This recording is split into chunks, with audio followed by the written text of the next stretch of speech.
Hello and what's up, political peeps? Per usual, I am your host, Arav Kapoor, and today I'm coming to you from New York City's beautiful Grand Central Terminal, home to the Metro North Railroad's New Haven line, most used commuter rail service in the entire region, and it is co-operated between the Metro North Railroad and the Connecticut Department of Transportation, run by Bureau Chief Mr. Benjamin Limmer, who I got to sit down with in today's very special interview. I'm to send it back to myself, speaking to Mr. Limmer, the Bureau Chief, to talk about this amazing building, the Metro North, and all the services operated by Connecticut Rail.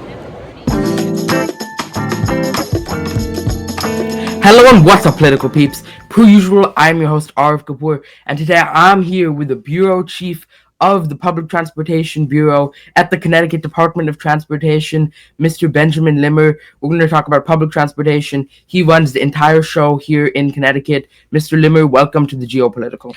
Hey, thanks for having me. Looking forward to it. Yeah, I'm super excited. As I was talking to you before we hit record on the studio, I talked about public transportation, transportation-oriented developments, and encouraging people to ride on most of my different interviews, and I talk about it on the podcast all the time. So to have the leader of a major transit organization with me, like the Connecticut, like CT Transit, is super cool. And I could talk about this for hours and hours. So I didn't make questions, but I did give myself a little bit of a format, otherwise we would be here for too long. Okay, well, to start, the Connecticut Department of Transportation is very unique in that the transportation operations are run directly from the state level, and the department is actually part of the executive branch, and the commissioner works directly under the governor, and you work directly under the commissioner, right? This is unique that most of the transit organizations are independent from the state government itself, like the MTA in New York City. So I just want to ask you how you've worked all over the country. You worked in Charlotte, you worked in Tampa with Hart, you worked in Atlanta with Marta, you worked in Phoenix, Cleveland. So given all your experience all over the country, talk to me about how working in this unique setting in Connecticut is different and what your past experience helps you out with here. Yeah, certainly. And once again, thanks for having me. A pretty exciting opportunity to be on a show with you. So thanks again. Yeah, I mean, you are correct. The public transportation service, which includes buses, trains, as well as the passenger ferry service throughout Connecticut. The State Department of Transportation does oversee the public transportation operations across the state, which is pretty unique. There are a couple other states that do also operate statewide transit service, in particular Rhode Island, Delaware, Maryland. New Jersey does, but it's not out of the state DOT. Actually, Rhode Island, it's not out of the state DOT directly either. And then in Maryland, they have their own state agency, which is tucked in with the DOT. So we are really unique in the sense of we, as an entire DOT, do operate public transportation services, to include the ones that I mentioned. There's a lot of advantages with that. Number one, it does signal that helping people get from point A to point B is seen as a statewide public utility, or even a public right. And the state does fund both public transportation operations as well as capital projects. I think if you compare Connecticut to the rest of the country, you'll see that we are very well funded, but that we are doing everything we can to use those precious state dollars wisely. Yeah, you are right. I've worked in a variety of environments across the country. I've even worked for two cities through independent nonprofits, but still two cities, two mayor's offices. And yet, public transit agencies usually have a board of directors.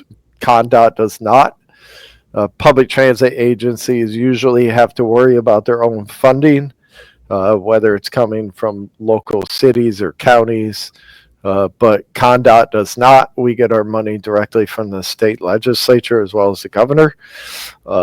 So yeah, I mean, there's some fundamental governance differences, but by and large, being a statewide agency again has tremendous advantages because we are part of a big state budget. Like Right. our capital program is part of a statewide bonding program. So there's a lot of flexibility with state funding. Do you give more to say this department as opposed to CONDOT? You even within CONDOT, do you repair a bridge before you provide a new bus route? So those are the types of trade-offs. Great Right. question. And I'll talk more about that public transport, the budget that was passed back in June, and how that involves the Connecticut Department of Transportation. But we just talked about how you've worked all across the country and how Connecticut is very unique. But why public transportation? What motivates you to come to work every day? Yeah, I mean, look, everyone loves providing or, cutting the ribbon on a new capital project. Some people adore trains instead of buses and those types of things. I'm a public servant at heart, so I knew from a young age that I wanted to get into public policy, um, politics, or just being a public servant. Mm-hmm. That's really at the heart of it all. So that's what motivates me to come to work. I accidentally got involved in public transportation when I was going through school, but ever since that time, I've never looked back and have been in public transportation since before I graduated from college. But it's really being a public servant that motivates me each and every day to come to work. Thank you so much, and I really think that that's very meaningful. That beyond just the commitment to public service, you really want to come to something that sometimes is underappreciated in the United States in public transportation. So I say we get right into it. We talk about the Connecticut Department of Transportation and operations, getting people to ride trains, and then if we have time at the end, we can talk about some rail fanning stuff. So to get started, I just want to provide a little bit of a situation that I encountered, and then talk to you about how we can get more people to ride trains here in Connecticut. So for my podcast, I was traveling up to Hartford. I live in Fairfield.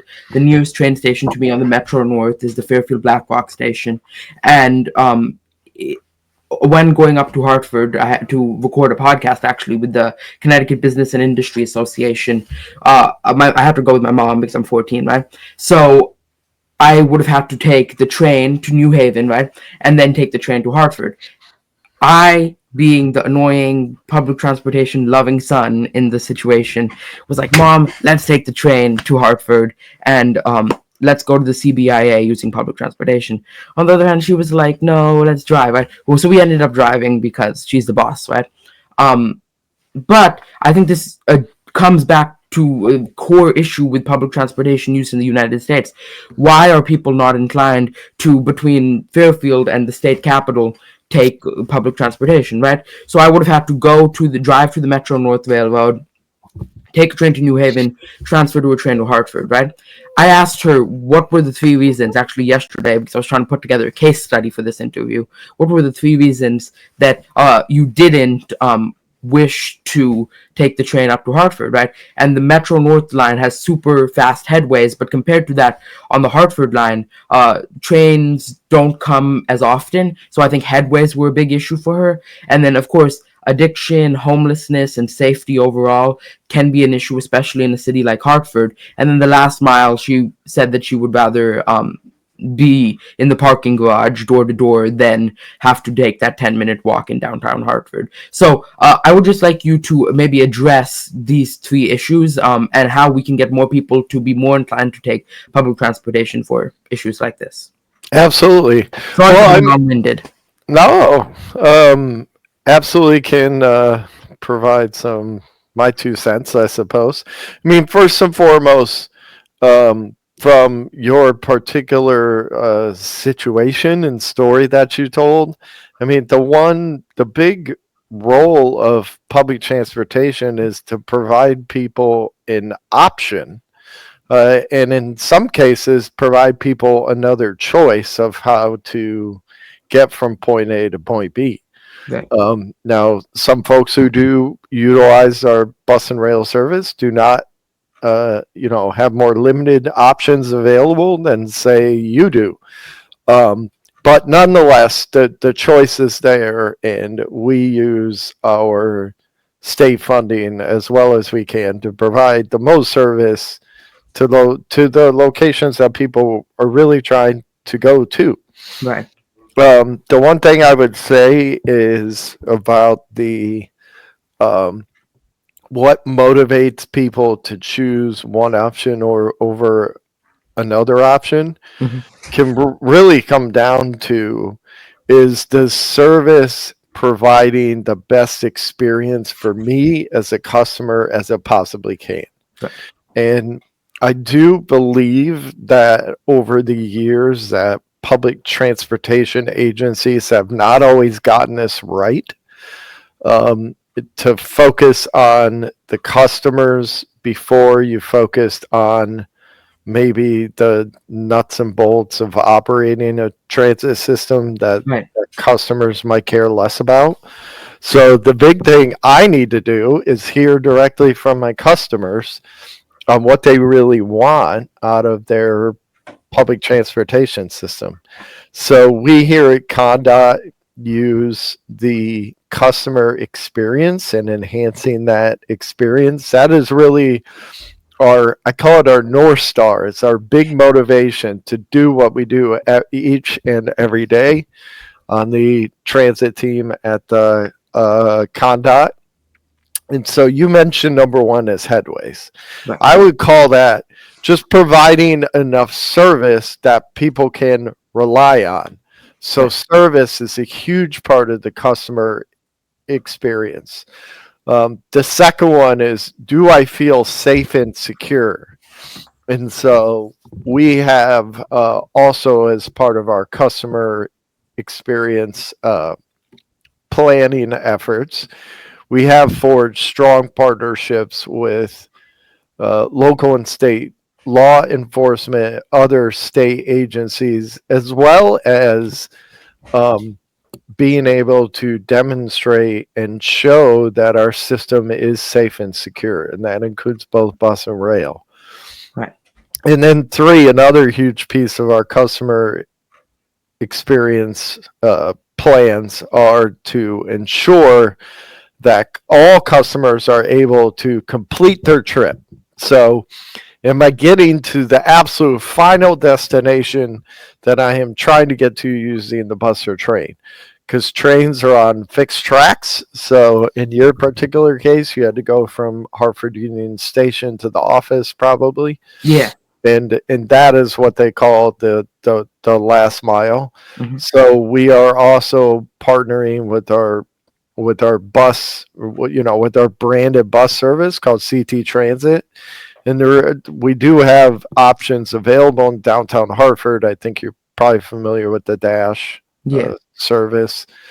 Now, there's always opportunity to get better, but just know that our focus on the customer is, something that we're quite proud of, and we have many things underway to ensure that the customer experience is absolutely highlighted. Now, I will say that we do survey customers routinely. We hear directly from them.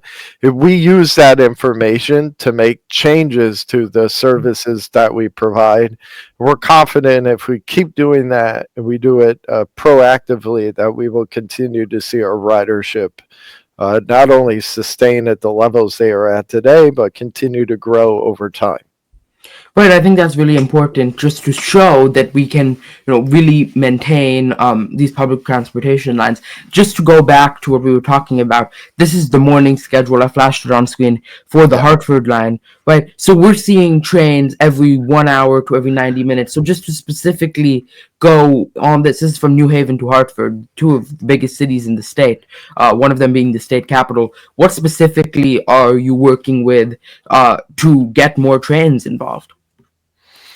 Yeah, so the Hartford line is doing very well. We've seen um, service levels as well as ridership levels more than before the COVID-19 pandemic. So we are Right. doing very well in that regard. But at the end of the day, the state uh, uh, transportation fund that pays for bus and rail operations, Mm-hmm.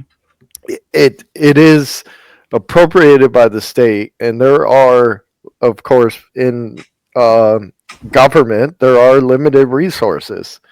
So we are not able to just add additional rail service without finding a way to pay for it. Right. And that's really the balance of what type of services are you offering today? How many people ride that service? Versus if you invest a little bit more, are you going to see a bang for your buck on the Right, a additional proportional investment? increase. Yep. Yeah, I think an important thing to point out, I'll come over here, is that actually on the Hartford line, it's a vicious cycle, right? People don't ride it, but then they're like, I'm not riding it because of headways. But then at the same time, it's like if you don't ride it, then there's not going to be increased headways, right? So you can see here that in this 2025 August, actually this month article from CT Insider, it cited that only 5.7% of the operating costs of the Hartford line were actually covered by the revenue you guys actually get from fare, compared to on the New Haven line, 49%. So it's about ridership, but also as you get more headways, then more of the cost is covered by, as more trains mean more of the cost is covered by fare revenue. Talk to me more about that. I think you're muted. Yeah. So sorry about that. No, it's fine. Yeah. So with the um, the overall operating cost as it compares to fare revenue, I mean, there is not a public transportation system in the country that pays for itself Right. uh, in its entirety. So they are all subsidized to various levels. Well, public transportation and the access to public transportation is a public benefit. It's a public good. So you try and provide as much service as you can to as many people as you can. But why is the Hartford There's, line so much less so I want to, covered? yeah, sorry to cut you off. I do want to verify the operating costs. I believe is much less than that. I think it's about half of that, and I'm going to check the fare revenue, the specific numbers. Mhm. I see you reference the CTD Insider article from August, so I'll take a look, and we'll circle back to that. But nonetheless, the subsidy per customer, we do look at those statistics across all of our services, our rail lines included. We have been seeing the subsidy per customer increasing across um, all of the rail lines, the New Haven line, the branches, the Hartford line, and then Shoreline East. They do they do vary as far as the overall subsidy per customer calculation, but from an economic standpoint, we want to be able to connect people to job opportunities, educational opportunities, and other quality of life Right. things in Hartford utilizing the rail system. So that's part of our role in as the state public transportation group, is to be able to provide the service. Some is going to be more productive than others, but at Right. the end of the day, we really need to collect connect people to essential services and goods.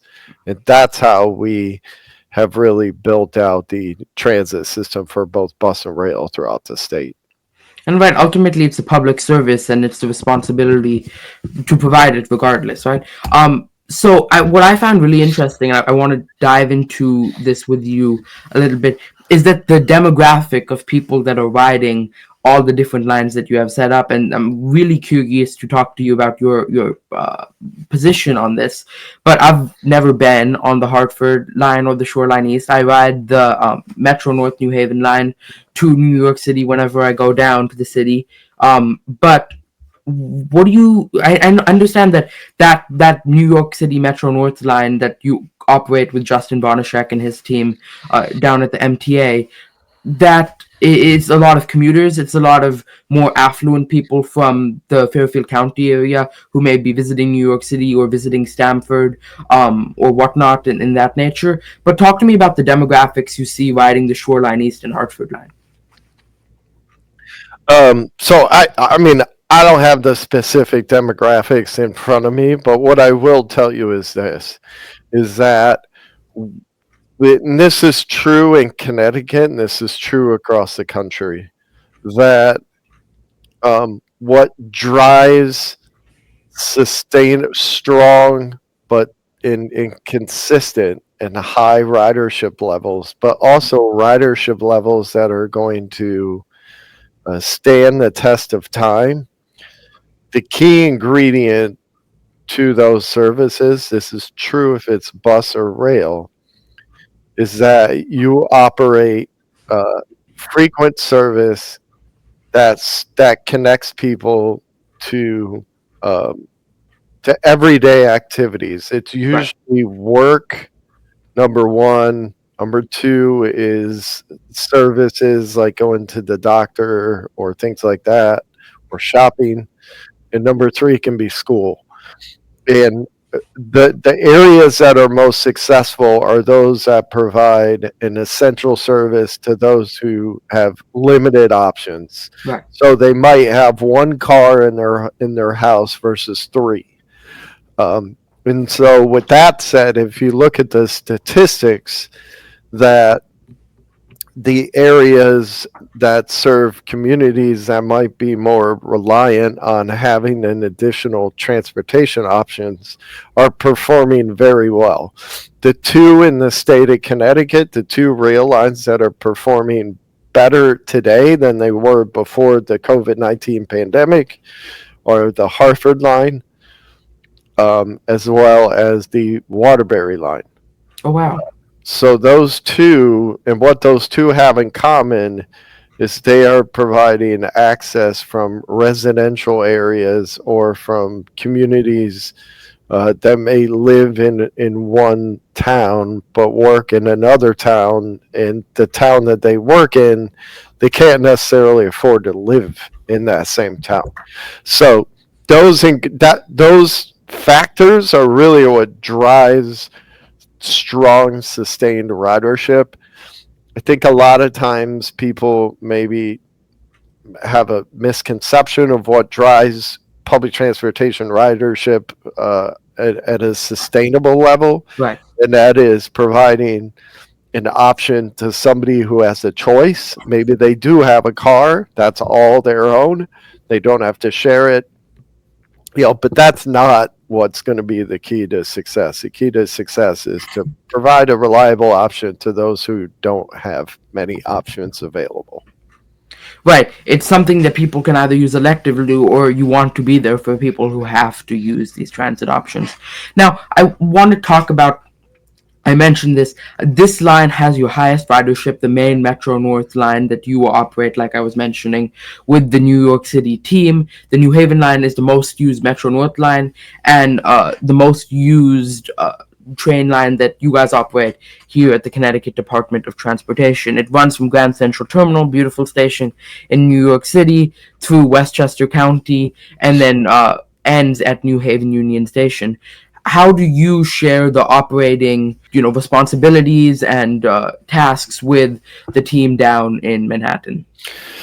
Yeah, so the New Haven line is actually the busiest single commuter rail line in the United States. Wow. So it is definitely the workhorse of our rail system. The rail service and the communities that it serve really drive the economy of the state and are a critical component of the greater metropolitan New York area as well.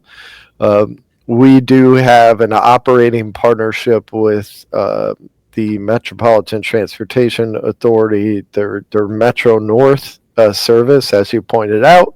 Mhm. Um, yeah, my counterpart there, you said his name, it's Justin Vanashek. Metro North provides all of the service on the New Haven line as well as the three branches, New Canaan, Danbury, and Waterbury. Mhm. How that works is we entered into an operating contract in the mid 1980s. Okay. It's called the Amended and Restated Services Agreement. That's ARSA. So, Amended Restated Services Agreement of 1985. It's we call it the ARSA. So the ARSA is what governs our partnership with Metro North. And Okay. generally, it works like this: to pay for the day-to-day operations, like running the trains, Connecticut pays 65% of the bill, and New York pays 35% of the bill. Okay. That's to operate the trains. When it comes to capital projects like building a new station, for example, whatever jurisdiction it's in, they cover 100% of the service. So we pay 100% of capital costs. Well, I should clarify one thing. The 65-35 split applies to the main New Haven line. The three branches are actually funded 100% by the state of Connecticut. Okay, and I'm interested to know that where does the revenue that comes from when somebody buys a ticket on the New Haven Hmm. line, is that also 60-35 split? Yeah, so we do. We total up all of our costs, and then the fare revenue that we collect. We also collect revenues, say, from advertising. Right. Um, that's a big source of revenue. Hmm. But after we get our big bill, we reduce the bill by the amount of fares that we collected, and then what's left over is the net operating budget, and then that's what we split 65-35. And then on the Hartford and Shoreline East branches, are you guys using Metro North conductors, or you guys have your own conductors and staff to operate these trains We totally independently from the Metro North system? we use Metro North staff to operate the New Haven line and the branches. Hmm. We have a separate service provider for the Hartford line and Shoreline East, and it's branded under the CT Rail branding. So that's what you see on the side of the trains. The CT Rail trains are not Metro North; they are operated by state contractors. And then the big stations like New Haven Union Station, Hartford Union Station are also under Connecticut Department of Transportation. Uh, so it's complicated, but the state owns most of the major rail stations. Hmm. The state does not own Hartford. Okay. Hartford is owned by the Greater Hartford Transit District, so the bus district in Hartford. So they actually own the Hartford Union. But generally, yes, the state owns them. Yeah, this is really interesting stuff. I really appreciate you diving into this. So now we're talking about ownership and stuff. I want to dive into the money aspect for just a few minutes on Mhm. how we pay for these trains to keep moving in these buses. So in the governor's budget, which we talked about earlier, since we know that the Connecticut Department of Transportation is funded directly from the state budget, you guys lost $11 million from what you originally wanted from the governor and his budget. during the entire process. So as a result, you guys are raising fares, but you also at the same time have some funding coming from the bipartisan infrastructure bill that you're working on the Northeast Corridor with, etc. So I'll take a couple questions here, one step at a time. To start, is there any cuts that we should be expecting along with these fare increases because of the $11 million that you guys lost? No, I mean, what we're doing now is we are working feverishly to ensure that the money we are given is being used to provide services as they exist today. Okay. If we do get to the situation where we need to tighten our belts, we will do just that. But what we do is we look at um, things to cut that involve not cutting trains first. Right. We only look at cutting service when there is no other option available. So we do everything we can to leave service alone. Right, that's very important. The other thing that's happening is that you guys would talk with the MTA board. They approved a 10% fare increase for the New Haven line. For 5% will be enacted beginning on September 1st. The next in July of 2026. Beginning September 1st, this is what the off-peak fares from Connecticut Yep. to New York City are going to be looking like.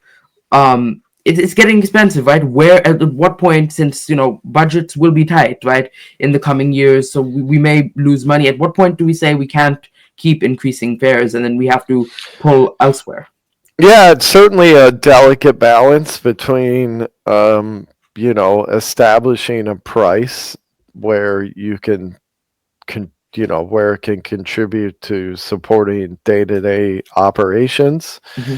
I think if you were to look back in time, say over a period of 10 to 20 years, you would see that we at CONDOT as well as MTA Metro North have not raised fares very often. Right. So I think if you look at the cost of the fare, say 20 years ago, compared to the cost of a fare today, you would probably notice that it's quite competitive and quite appropriate for when you look at inflation adjustments and things like that. But yeah, I mean, it's raising fares or reducing service. That's a those are the toughest two things to propose when you're in public transportation. But what we were able to do is really work on adding as many efficiencies to our budget as possible, and we're really looking forward to being able to provide all of the service that people are getting today, and we'll continue to provide it even after these two fare adjustments coming, one in September of 25 and then the second one next summer in 2026. Right. And also, ultimately, we were talking about getting people on trains at some point, but there's a point where spending $20, almost $20, to take the train from New Haven to Grand Central kind of becomes prohibitive for some people, and then that's also another reason why they turn to private transportation, right? I mean, yeah, maybe people do certainly have choices. What I would say to that is that, with the Metro North service in particular, they are getting a service that is setting records, positive ones, Right. with their ability to, they have higher than ever customer satisfaction Right, ratings. 98%. They have as high as ever on-time performance ratings as well. That's how are the trains on time. They're getting glowing remarks for their travel time. So what they have done recently is they've taken all of the super express trains, and I think there's 6 of them. 5 of the 6 operate from New Haven Union Station to Grand Central Terminal in about 90 minutes. That's as fast as they have been in 75 years.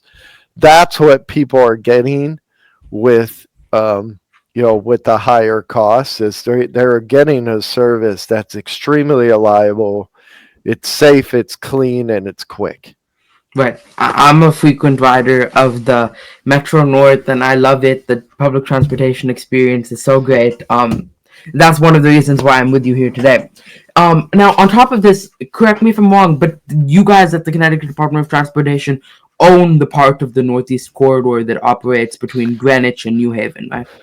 We are, yeah, we do, and we're very unique in that we do own a portion of the railroad. Amtrak generally owns the Northeast Corridor. There are exceptions, but yes.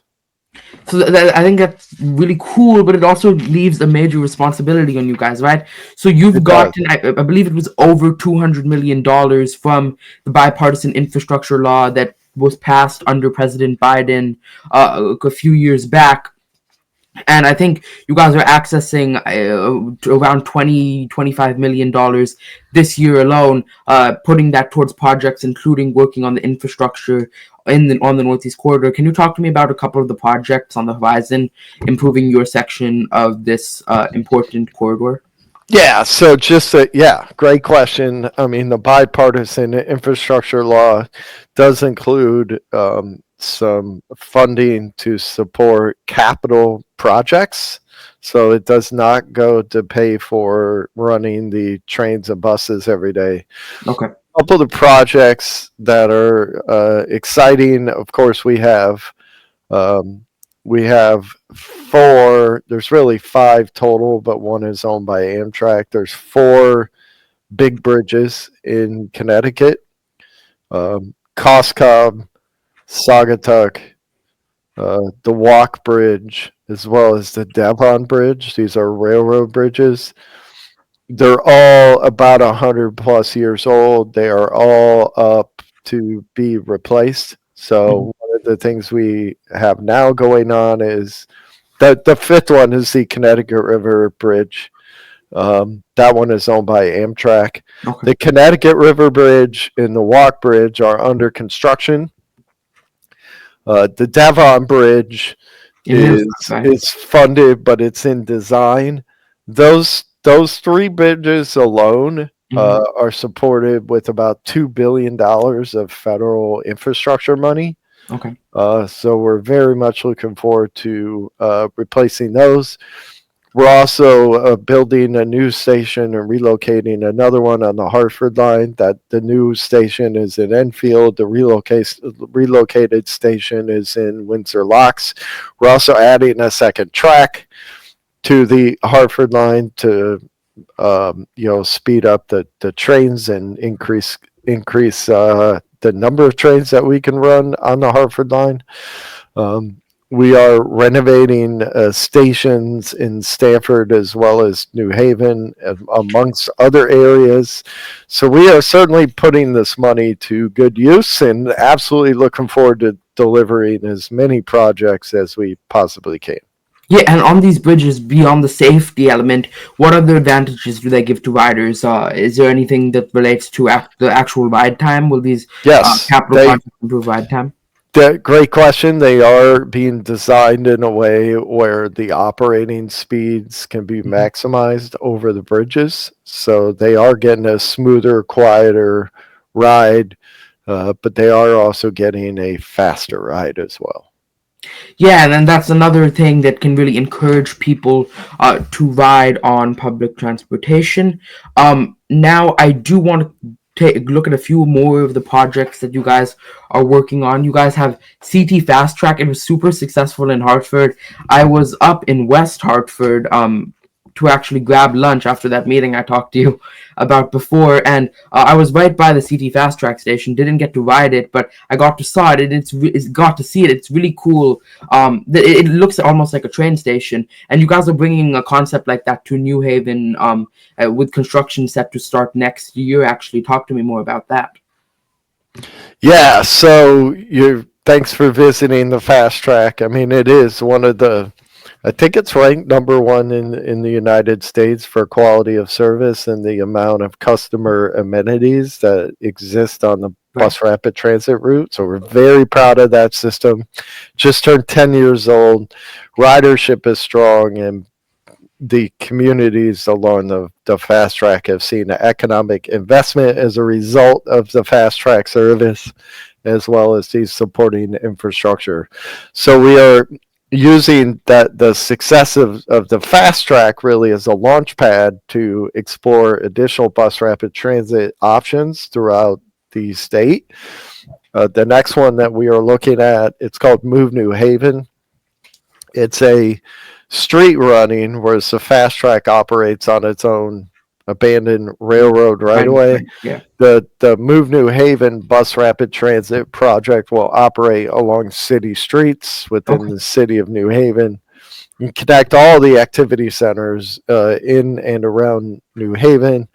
That project is in the early design phase, but we're very much looking forward to delivering that project by 2030.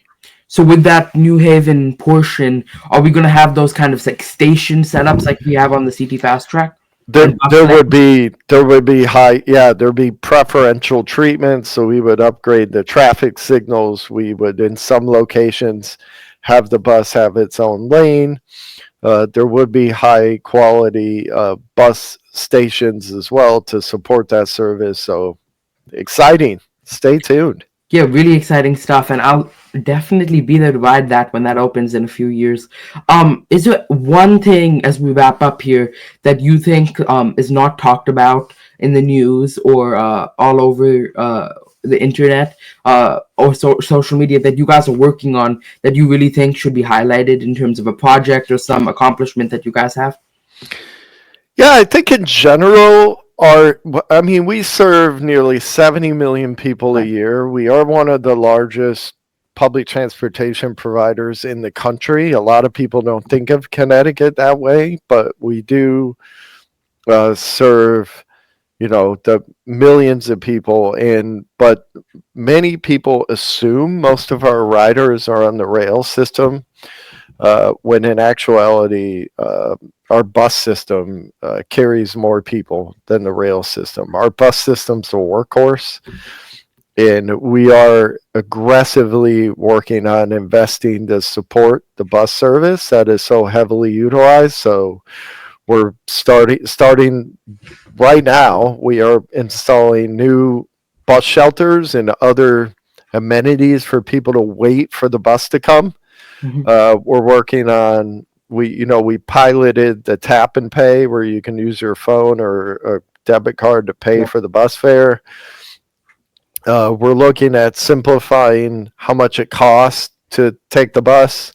We're looking to modernize ways that people plan their bus route, how they are going to travel from point A to point B on the bus. So if you add all of these up, what we're really seeking to do is to develop a world-class bus system, and that's very, very exciting. But too often, it doesn't get the same recognition as, say, a big shiny new bridge might get. But nonetheless, exciting. Right, and I fall for the same trap. Despite me praising my own transit ways, we talked about trains the whole time, and you guys actually at CT Transit operate over three-fourths of all the buses here in Yeah, Connecticut. So that's like a really important part of that last mile that we talked about before, and the entire CT Transit operation. yeah, that's Yeah, right. and my fault for focusing on trains, but I think that's a really cool part of the entire system. Gotta ask you one last question as we wrap up here. What is your favorite train station or rail line in Connecticut? I'm a big one for what we call rail fanning, so going to these different stations and just like sitting back and watching the different trains go by. I personally think Bridgeport Station on the water with the Waterbury Branch trains and the Amtrak's coming and going is really cool, but I want to hear your view on that fun question. Oh, my favorite train station in Connecticut. Yeah. Probably Hartford Union. Um, and the reason is the variety of services that come to Hartford Union. It's in a beautiful historic building, Right. um, and the architectural significance of Hartford Union. But Hartford is the central location for the state of Connecticut. So definitely that one's my personal favorite. Our busiest ones, of course, are Hartford, New Haven, Bridgeport, and Stamford. But yeah, Hartford Union's probably my personal favorite. So Right, I definitely agree with that. That's a super cool station, and what you guys have in Stamford is great. The entire system is super cool. Political peeps, this was Mr. Benjamin Limmer from the Connecticut Department of Transportation, Bureau Chief for Public Transportation. I really appreciate you joining the show today. thanks for having me, and good luck to you. Peace out, political peeps. Thank you so much for watching all the way to the end of this super exciting interview with the Bureau Chief of the Connecticut Department of Transportation's Public Transportation Division, Mr. Benjamin Limmer. Once again, here at Grand Central Terminal, political peeps, you know the drill. Peace out.